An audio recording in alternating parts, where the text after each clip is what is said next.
I am standing in Putnam County, Tennessee with my new friend Darrell Luck. Darrell is a wood burner, a wood carver, a farmer, and we're going to check out his property, his bamboo gardens. Don't you have elephant ear also? I do, but they're just now coming up. Ah, that's a perennial. We're going to check out so much, so please stay tuned. Welcome. So just tell me what you're cooking here now. I have bamboo shoots, morel mushrooms, and onions. That's all that's in there. This is actually... That's a bamboo shoot. The bamboo piece shoot. of one, yeah. That looks wonderful. And how long do you cook it? I don't know, 15 minutes maybe, something, 10, 15 minutes. And what have you got cooking over here? This is just broccoli and potatoes, steaming. Wonderful. And they'll be ready soon. And we got our salmon over here. It's got another 17 minutes to go. Ooh, what a feast. Oh, excuse me. What a feast. Grab this. It's about time to get these a little stirring around. I'm going to add some more butter, I think, too. Uh-oh. That smells so good. Rinse this off and put it back in. So it's just butter, onions, mushrooms, bamboo shoots. And I'll probably add a little salt and pepper, and I don't know, we could add some, oregano, basil, whatever. Now, did you say that you actually cooked the shoots first? The shoots boil for a half hour, and then I pour that water off because that is getting rid of the bitterness that's in the shoots. You want to get rid of that water. And so now they've had their half hour of boiling. And so really you could eat them right now, or you could boil them a little more with some salt water maybe, or something like that. Do the bamboo shoots have any nutritional benefit? Yeah, and I knew you'd ask that, and I don't have them memorized, but somewhere, and I'll try to find it by tomorrow when we do our live stream, I have a paper that lists all the, yes, it's very nutritious. Lots of vitamins and minerals and, a little bit of protein, and it's a very good food. So tonight we're having salmon, we're having potatoes and broccoli, and this is the bamboo shoots with onions and the morel mushrooms. Cannot wait. What did you put on the salmon? Let's see, the salmon has fennel, oregano, basil, ginger, turmeric, salt, and pepper. Ooh, okay. My degree's in biology. I have a secondary ed biology. I was a school teacher for a while. And my personal area of interest was always genetics and botany and stuff, but genetics particularly. And so I've followed that. Oh, yeah. Just...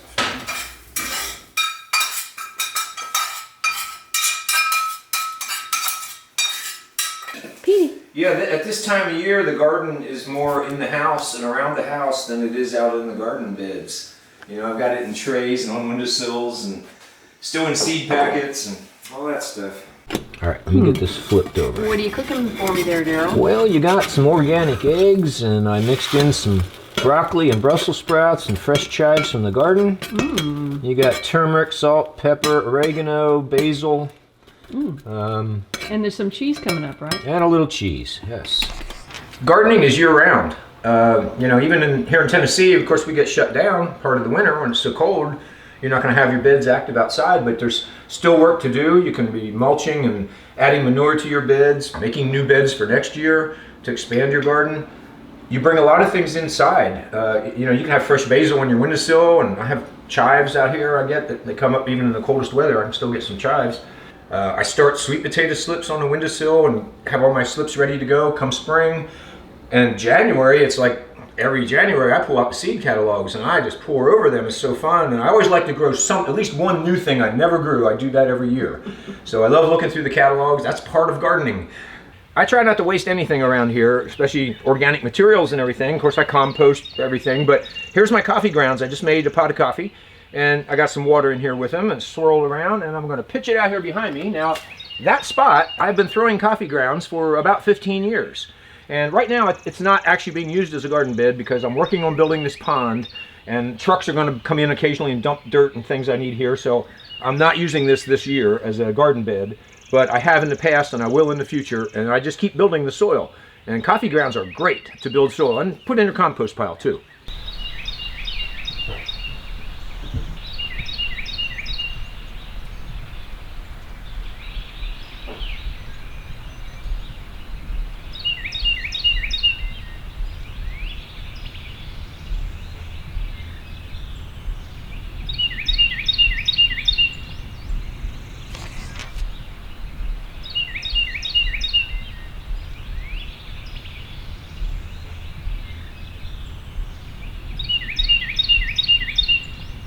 All right, it's kind of messy in here, but this is where I start my seeds and other things. But here are my, I only have 3 lights this year, and it's been enough. And you know, I'll just start my seeds. I usually start in a tray full of just soil, and I'll just plant a whole bunch of seeds in a row and then see what comes up. And then once they're big enough to do, I'll put them into 4 packs. And then these are ready to go to the garden soon. And you got tomatoes and all kinds of herbs. This is stevia right here. I told you were asking about stevia. I'll give you one of these. This is stevia. It's wonderful. Rosemary. This is lemon basil. That's my favorite of all the basils. And there's some parsley back here. I've got tomatoes started in this tray, different kinds. I've got a, what do I have here? There's a spoon tomato, a special tomato that right here is spoon tomatoes that I'm going to give you. And Cherokee, which is my favorite. This is a Cherokee that I started, and this is chocolate cherry, a small cherry, best cherry tomato I think that there is. And I got several Cherokees, and I got some beefsteak. This is where I started a lot of my gourds. These are the last ones. Others are outside already. This was a second planting. How many gourds do you try to grow? Different kinds. As many as possible. But this year I'm growing probably 8 or 9 varieties. Okay. Yeah. All right, this is what everyone should do. Do not waste your money buying sweet potato slips. They charge over $1 or at least $1 for just one thing with roots on, okay? You can do this so easily at home. In fact, go and buy whatever sweet potato that you like from buy an organic sweet potato somewhere. Cut it in half, put both halves in a jar. I put the toothpicks in to elevate it and keep it from sinking all the way down. And just keep the water up on it. You got to water it every couple days. It'll start sucking it up, especially once it makes the roots. And let these get about 6 inches long, and we're going to do this shortly, where we're going to clip these off. And then I just clip it off at the potato, put it in this jar, and you'll see they all start to make their own roots. And this takes a few months. Now, I started this whole thing in January, and those potatoes will sit there for a while before they sprout. All right, this is a variety called Puerto Rican sweet potato. It has a different kind of shaped leaf. You just grab, I wait till they get 6 inches long or so. This is a little bit longer than I usually let them go. And just clip it off close to the potato. And another sprout will come from that spot probably. And I just take this. Sometimes I'll pull these bottom leaves off, which these are totally edible. You can throw them in your salad. Very good. You can eat sweet potato leaves. I'm sorry, let's put this over this way. I just slide it down in. And these that got slid down in maybe 2 weeks ago have developed the roots already. And that's all there is to it. So now it's April, and when will you actually plant the ones that have roots? Okay, they will live in this jar probably for another month. It needs to be very warm when you plant your sweet potatoes. I wait till May, early mid-May is when I put them out. And when will they be ready to harvest and eat? The sweet potatoes. At the end of the season, I'm usually chasing around, frost is coming, and I'm out digging sweet potatoes. I let them in the ground as long as possible. You may not believe it right now, but this is a future pond, and it is going to be the gem of my property.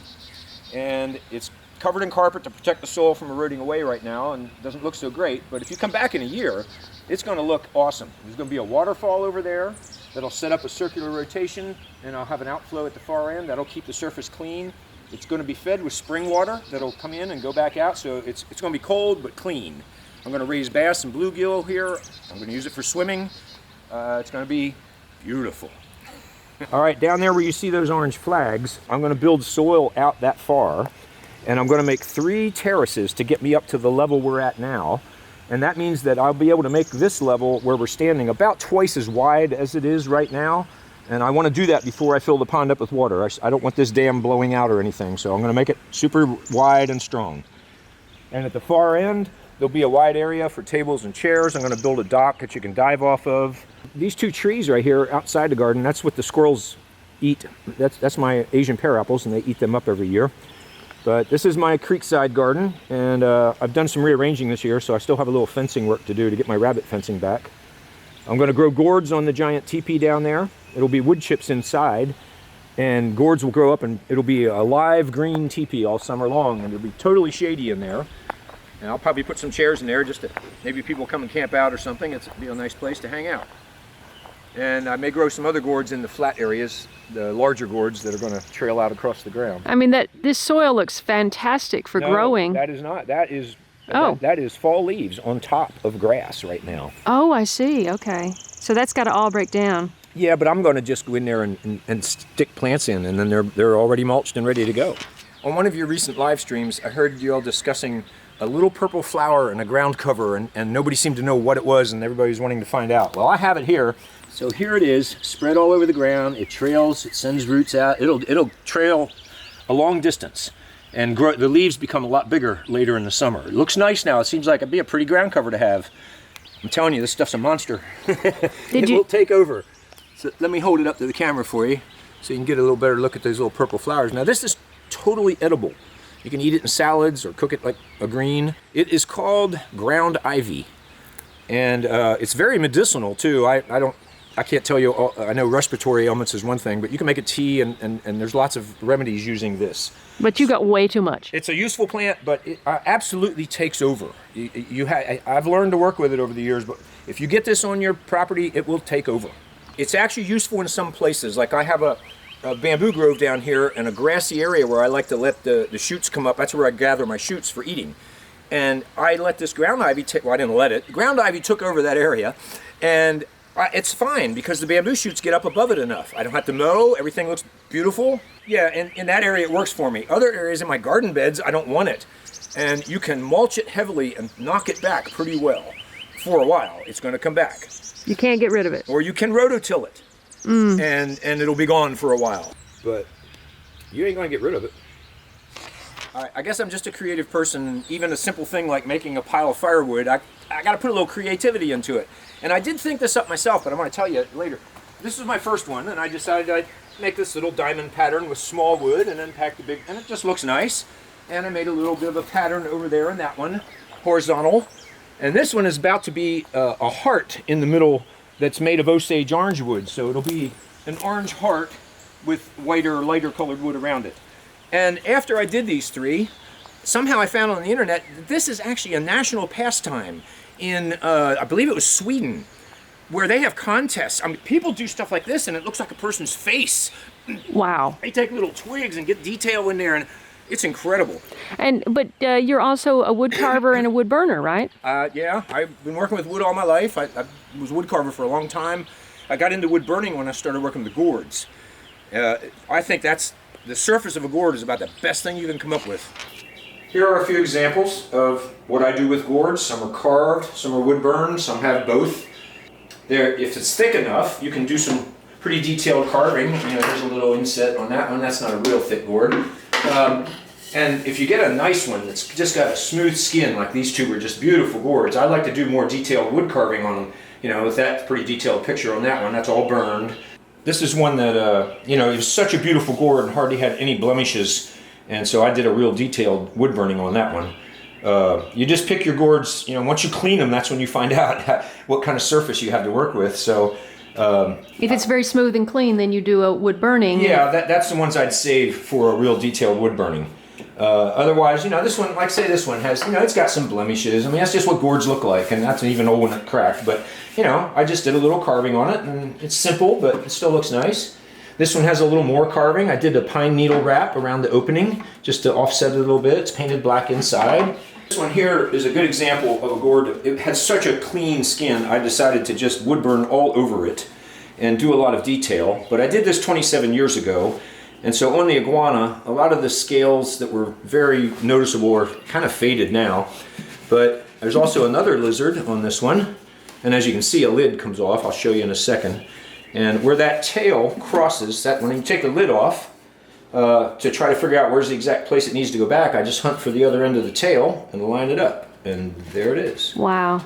And that's how it was originally growing. This is a canteen I made out of a gourd. Put a cork up in there and did a little wood burning on it and everything. It's a good clean gourd to work with. But the special thing about using a gourd for a canteen is when you put the water in here, and I could put a little leather strap or something so I can tie it and carry it when I'm walking. But what will happen is the water will slowly come out through the skin, just a little bit, and it'll discolor. You'll see that the water's seeping through.